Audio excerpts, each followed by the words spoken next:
Kati nno ebipya bizuuse ku nsonga za Fred Kajubirimbuye. Abataki bavuddeyo ne baleeta bwino gw'oyinza obutakkiriza.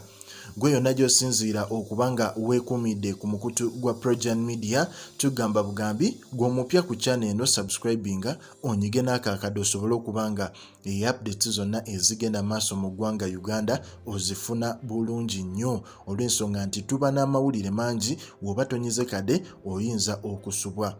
Ensonga za Fred Kajubirimbuye zikutte wansi ne waggulu. Omukulu amanyiddwa nga The Teacher.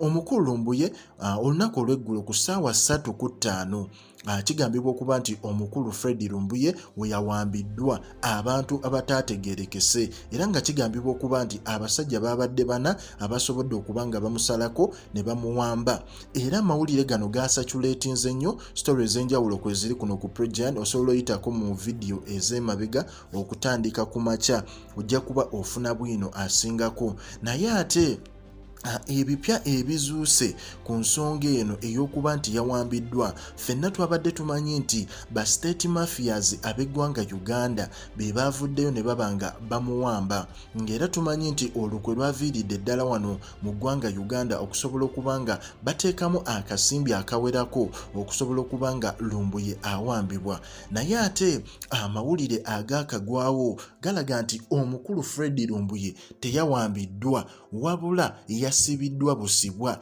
era ng'abamusibye ye Turkish government oba Turkish police oba poliisi y'eggwanga erya Turkey.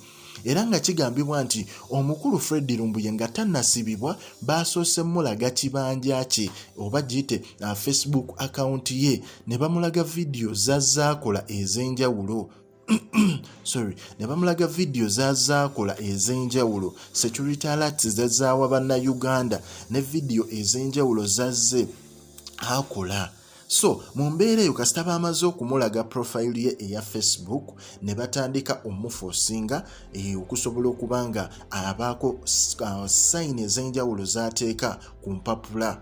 Owulira, mu mbeera eyo tetumanyi biki byasayinizeeko, naye amawulire omanyi waliwo kye bayita developing stories. Ffe buli ekigwawo tugenda kuba tukikuwa. Sofa byebyo ebyakavaayo mu bipya ebizuuse ku nsonga ya Fred Kajubirimbuye. Baasoose mulaga vidiyo zazaakola ku Facebook, bwe bamaze ozimulaga ate ne babaako empapula ez'enjawulo ze bamusayiningisiza ezitannabeera disclosed, naye nga tugezaako okukola mu mbeera yonna tusobole okuba nga buli detail tugifuna bulungi nnyo. Gwe yonna gy'osinziira weekuumire ku mukutu Projan Media, ogenda kuba ofuna updates zonna ezigenda maaso mu ggwanga. Likinga, commentinga endowooza yo era osubscribinge.